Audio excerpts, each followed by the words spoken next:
Hello dear English learners, welcome back to my video.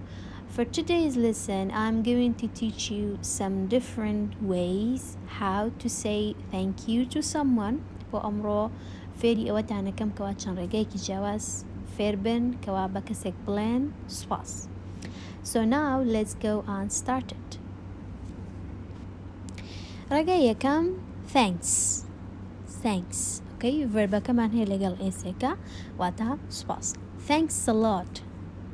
زۆر سوپاس. Thank you so much. هەمیش هەر بە هەمان شێوە. زۆر سوپاس. Thanks a million. نەها ئەڵێ ملیۆنان جار سوپاس دەکەم.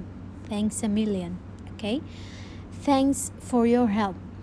سوپاس بۆ یارمەتیەکەت. یاخۆ دەتوانی بڵێ Thanks for helping me. سوپاس بۆ یارمەتیدانت. I really appreciate it. بەڕاستی بەرزی دەنرخێنم یاخۆت ئەو شێ زۆر پێخۆشە زۆر سترۆنگە ئەم ئەکسپرشنە کەوا لە جاتی thank you بەکاری بێنی. ڕێگای حوتەمیان I am really grateful یاخۆت من زۆر سوپاسگوزارم. That's so kind of you. ئەمە لە میهرەبانی خۆتە. ئۆکەی ئەمە هەر بەواتای thank you دێ بەڵام بە شێوازێکی جیاوازتر. I can't thank you enough یعنی ناتوانم بەڕێدەی پێویست سوپاس بکەم یاخود حتا سوپاس بکەم هەر کەمە. ئۆکەی ڕێگای کۆتا I owe you one.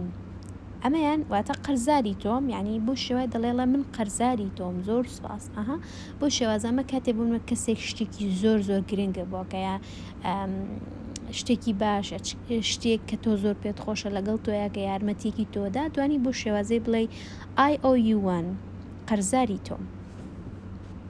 So from now on try to use different ways to say thank you to someone. لەمۆ جا ئەو دە ڕێگەی جیاواز بەکاربێنە کاتێ بە کەسێک دەڵێ زۆر سوپاس. So that was lesson for today. Have a good time. Bye bye.